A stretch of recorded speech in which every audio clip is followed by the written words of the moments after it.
How's it going, ladies and gentlemen? My name is Ruffled Rowlett, and welcome back to a brand new video, guys. Today, we're going to be taking a look at some Pokemon rumors, leaks, all that kind of stuff. So sit back, relax, grab yourself a beverage, and let's get started. First things first, we got ourselves this rumor post from 4chan. You guys know with these, it's a 50-50 gamble if this is real or not. Most likely, it's fake, but let's take a look at what this one has to say, though, because, well, they're just interesting to talk about. So first things first, it says Pokemon ZA leaks build of 2024 June. Apparently, a build, well, if you don't know what a build is, a build of a game is basically an early version or just a specific version of a game, aka the current build, the build from, 1.0, 1.2, whatever. Point is, they're saying this is a build of the game from June, and here's what he says. Apparently, briefing with the Pokemon Company Incorporated, playtested around an hour of story and game sections. Now, I don't know if we should trust this person, because it would be, insane if you actually got to playtest this, and also, how bad would security have to be if you can just get away with it? I mean, I'm pretty sure they would catch you,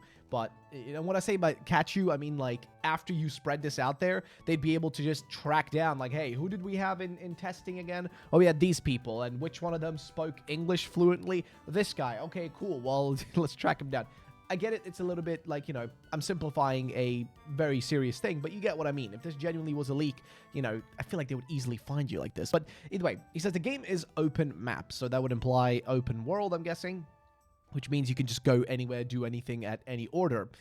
He does say that the story progresses by unlocking areas of the city. Again, we've spoken about this being a concept for the game, that you're going to progress through the game by simply building out and unlocking certain areas or further areas of the actual city of Lumios within the game, because we know the game is going to be set mainly within Lumios, so that's just an obvious thing. Higher number of NPCs and elements on screen. That would be great. Pokemon does have a struggle, and this has been a struggle throughout, where they just cannot run the games properly to start with. He says the game runs okay, which is good. Struggles in areas with lots of elements, that's fine. But he does say, though, that multiple NPCs and elements can be on the screen at the same time. That's good. That's what we want. We want to be able to see many more things than just like, hey, we can only see 2 Pokemon at a time, and the rest of them just fade as soon as you walk like 2 feet away from them. You know what I mean? Like, that's one of the things we want to avoid. So, according to this, again, keep in mind, this is a rumor, so it's not like we can trust it necessarily, but it's just a fun to read. It says, game has 2 phases. Okay. Apparently, turn-based battle and action-style gameplay. So I wouldn't think this would be too crazy, because you technically have that already in Scarlet and Violet. Technically, I'm saying technically in a very, very loose way, right? Because you can technically attack Pokemon in an action-style gameplay by simply sending your Pokemon out to attack them. You can technically do that, but I wouldn't really count that as action-style combat. Kind of, but also not. He does say, though, that apparently, gestonial elements and subquests do expand the city, though, apparently. Okay, fair enough. That would make sense again. Expanding the city by doing little side activities, like maybe helping someone out with a restaurant, which will cause the restaurant to start existing, or whatever. Either way, strong enemies with more life. Okay, both turn-based and action-based fights during the story. Again, very curious to know what kind of action and turn-based could be even working together. We've seen a version of that, like I said, a kind of a version of that, but I don't really know. Apparently, trial and error section in the story quest gets the right path. So I guess he's just blind. There's going to be a section where if you go one way, it's going to always be a failure. You're going to have to figure out eventually which is the right path, or else you're just going to keep failing. Fair enough. That would be an interesting way of them doing it, but fair enough. Crafting system. Again, we kind of have a mini version of that, and them introducing a more robust version of it would be fair. Apparently, you walk with Pokemon and control them in quests. That does sound pretty interesting. Now, again, we've spoken about the potential that the Synchro Machine from Indigo Disc could make a reappearance. This is a thing I've talked about many times, multiple times, that it could be a returning feature. And honestly, I would love it if it's a returning feature. I think it's great. And using that for quests or activities or side quests, whatever you want to call it, in the actual game, mwah, molto bene. Very nice. I would love that. But again, it's up for debate. Moving on, though, he says, mounting for fast travel, green goat Pokemon. Now, why you would call it green goat and not just go-goat, it's freaking beyond me. I don't get it. Just call it go-goat. Like, that's it. Just say the name. Just say the name. That's all you got to do. There's not much else to it. But yeah, mounted for fast travel, green goat Pokemon. That's about it. There's not really much else to say about that one besides that. And that's, I think, pretty much where we can summarize this whole section of the video. Sorry, not the video, but of this post. But But yeah, maybe the video show. I'm just kidding. But either way, that's pretty much what summarizes this whole post. And I'm going to be real, not feeling this one, frankly. It doesn't feel that realistic to me. So it's going to leave that one out there. Moving on, though, we do have some information in regards to Nintendo Switch 2. Of course, the successor to the Nintendo Switch. Apparently, latest rumors and everything we know so far. Here's everything we know about the successor to the Nintendo Switch, posted by tomsguide.com. Where apparently Nintendo Switch 2 could be announced soon. This was posted, by the way, not too long ago, July 2nd. So it's very recent, this post. Basically, while Nintendo hasn't directly confirmed the second-generation Switch yet, a company statement from President Shuntaro Furukawa confirmed that an announcement about the successor to Nintendo Switch will be made within the fiscal year. This fiscal year runs through March 31st, 2025, so we have a firm deadline for potentially Switch 2 announcement. Nintendo tends to introduce wholly new consoles that build on the features, the power of their successors, or the company goes for something completely new. See the N64 to the GameCube years. Generally, it's been more iterative with its handheld machines. As such, we're confident that the next big game machine for Nintendo will be improved versions of the Nintendo Switch concept, though it could have a new name. Now, going on to some of the actual updates they had here for, I guess, July 2nd was that they announced the announcement of the console. Also, the fact that Nintendo's president says the company plans to beat scalpers by producing more than enough consoles to meet the demand, actually. And Nintendo's also confirmed that it will announce a successor, within this fiscal year, which we already know. Switch 2 could have an 8-inch screen and features backwards compatibility with the games and as well as old Joy-Con controllers. Speaking of Joy-Cons, they could be attached via magnets now. So yeah, it's not going to be the design anymore. No more. It's going to be plop. By the way, leaker Moore's Law is dead. Discussed alleged hardware details and reasons for launch delay. Though some expect Switch 2 reveal in June, a Japanese publication suggests the Switch 2 has been delayed until 2025 to avoid stock shortages at launch, which would be great. I need to get one. It's for content, so I get that. I really hope they're not going to have a trouble producing enough of these, because that was a whole shit show with PlayStation and whatnot at the beginning with the PS5, so yeah. Either way, Nintendo Switch 2 potential release dates. Again, we've already spoken about this. The most likely release date is, again, going to be that first quarter of 2025. Most likely March, because that's the same time, that's the same month that the original Switch came out, and came out in March of 2017, so it only makes sense. The original rumor suggested that Nintendo had moved to the release date of its console to ensure its launch lineup with some strongest possible rumors of Switch 2 launching with a new 3D Mario game are persistent. But Nikkei also offers up another reason for the delay, and this is one of the, Japanese outlets, Nikkei, who basically corroborated several rumors at the time, and basically the company's keen to avoid the PS5 restock nightmares. Yes, that's basically the biggest thing. As for the specs, though, they have spoken about a few of those things. Apparently some changes, advancements within AMD's chipsets, as seen with the Valve Steam Deck, as well as the ROG Ally, which are both great consoles. But basically, yeah, it's interesting because could we get a AMD chip, or are we going to stick with NVIDIA? Because NVIDIA is the reason we even got hackable Switches, by the way, because their mistake in how it was put together with that first generation of Switches, it caused a kind of spot to remain where people could just easily hack. I got a hacked Switch because of that. In fact, going on here, say after a chaotic rumor tipping, a Tegra chip based on Samsung's 5nm processor node apparently could be in the works. I don't know. Either way, moving on though. As for the display, we know it's going to most likely be an OLED. I don't know if the launch one's going to be OLED. They haven't said about that, but it could also go up to 120 hertz, which, God bless, but let's just hope the actual games can run at 120 frames then, right? Because the only reason you want 120 hertz is for that smoother gameplay, higher frame rate. I would love that. Please don't let us stay at 60 hertz. That would be so shit. But yeah, mostly though, we've gone through most of the stuff. As for games that might be coming out for the Switch 2, we already know some of the stuff. A new Mario game has been rumored. There is talks, apparently, reports that Final Fantasy VII Remake could run on run like that on the Switch 2, like a PS5. There's also Bayonetta trilogy maybe coming to Switch 2. Again, there's some talks. There's even talks about potentially the next Pokemon game, whether it be the next generation or the Legends ZA game, possibly also coming to this console, which again, there's no guarantees, but it's all up for debate, okay? It's all up for debate, so we'll see. Either way, that's going to pretty much summarize that. Moving on, though, we do have a post from Stealth40k. Shout out to Stealth, by the way, for always being up to when it comes to Nintendo, saying in between the 2023 and 2024 annual report, Yoshiaki Koizumi was promoted from Deputy General Manager to Senior General Manager of Nintendo EPD. when the Switch Successor Showcase is announced, I fully expect him to host it like he did for Switch in 2017. Apparently, Koizumi sits just below the board of directors Furukawa, Miyamoto, Takahashi. That's how important he is. He was very involved in development of Super Mario Odyssey, so it'll be interesting to see how he's involved in a new 3D Mario for Switch's successor. So yes, most likely we'll get a new Mario game alongside the console.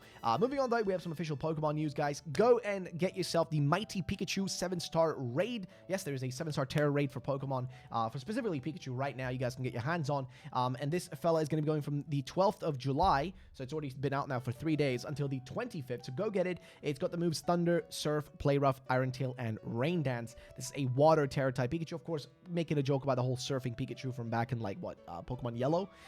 There's also some upcoming Terror raids, for example, on the 25th of July until the 7th of August. We're going to have Dondozo in a 7-star raid. We're also going to have Gimmighoul in a 7-star raid from the 8th of August until the 21st of July. Actually, wait, no, that's I think this is the wrong order. I think it's supposed to be the 21st until the 8th.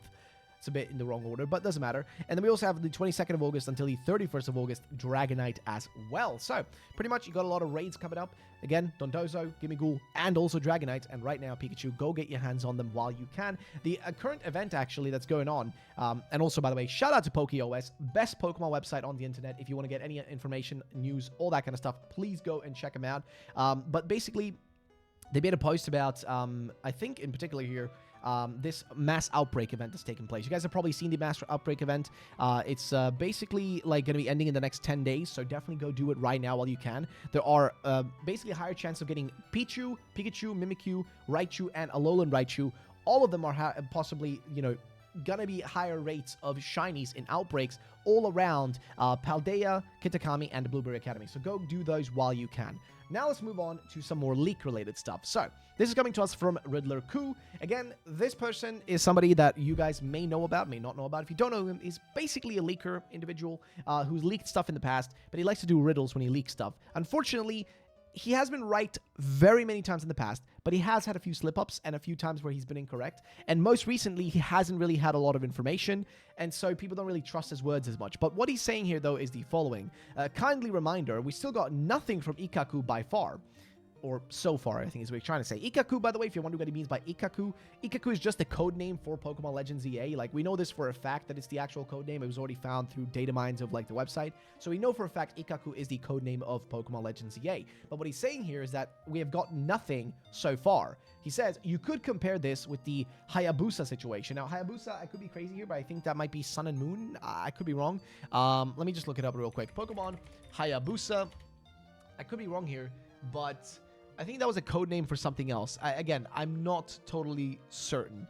Again, I apologize. I'm not really certain about this, but it could be that. I think, or Hayabusa could be Scarlet and Violet. Apparently, yeah, here's an updated list of all the code names. This is actually from none else than Central Pokemon, who says that these are the updated names of the actual code names of them. So Hayabusa was for, PLA. Okay, so PLA. PLA was Hayabusa. Titan was Scarlet and Violet. And BDSP was Delphis.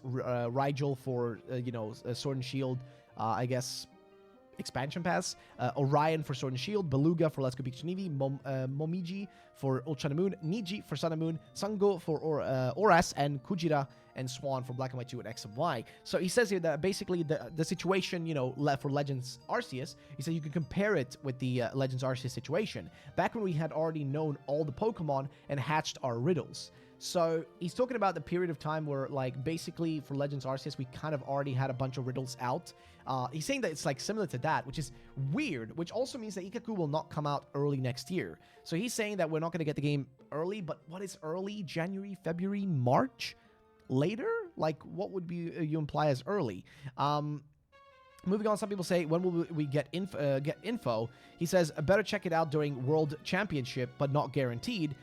Then somebody asked him here, what do you know? He says, starters guaranteed because goods have been already produced and will be on sale in PC this year. Now, PC is the Pokemon Center. These are local stores that exist in Japan specifically.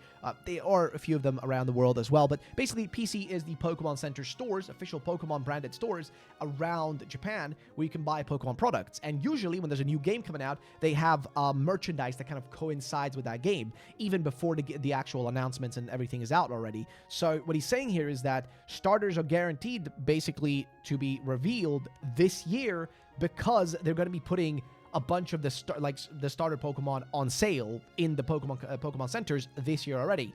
Somebody said out November 2025. He says not that late as far as I'm concerned. So he's saying that no, it's not going to be that late.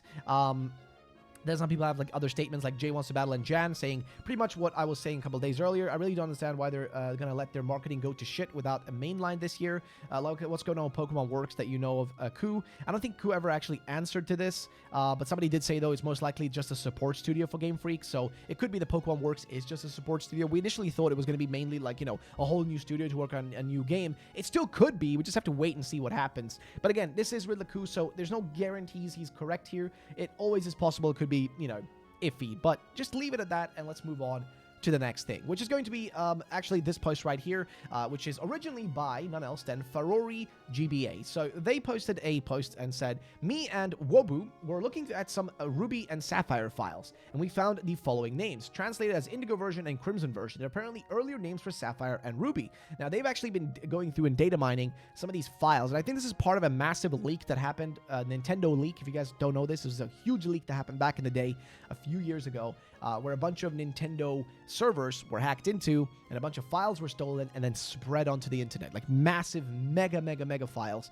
of information. And apparently they go through and say the first image snippet is from script file field_c102.ev Rossborough's Grunt Flea event. Second image snippet is from the script file cave_d0701s.ev, the Mount Chimney feud between Aqua and Magma. It's possible that these were always intended to be placeholders or were names they were genuinely considering. After all, it took near the end of Ruby and Sapphire to be chosen name-wise. Nonetheless, for a pocket of time, Indigo and Crimson is what Game Freak referred to Ruby and Sapphire. That much is certain. Ruby and Sapphire version names were first revealed at Festa 2002, which started in July. The final game's build dates back to 2002, October 13th, only a few months afterwards. So there you go. But yeah, it's an interesting little like discovery. It's kind of intriguing to know that they could have had a different name, or at least code-wise, they had a different name for them. Intriguing. But yeah. Again, it's interesting that we have these discoveries happening still till this day. I think it's pretty freaking crazy. But ladies and gentlemen, that pretty much summarizes that. So what do you guys think about this rumor? Let me know in the comment section down below. The Switch, again, we're still waiting to see what's going to happen with that. Do you guys think, I'd love to know, do you guys think we're actually going to be, like, are we going to be going in any sort of way to be getting Legends ZA on this console as well? Like, I personally don't think so. I think Legends ZA is going to stay on the Switch, like the main Switch, the regular Switch.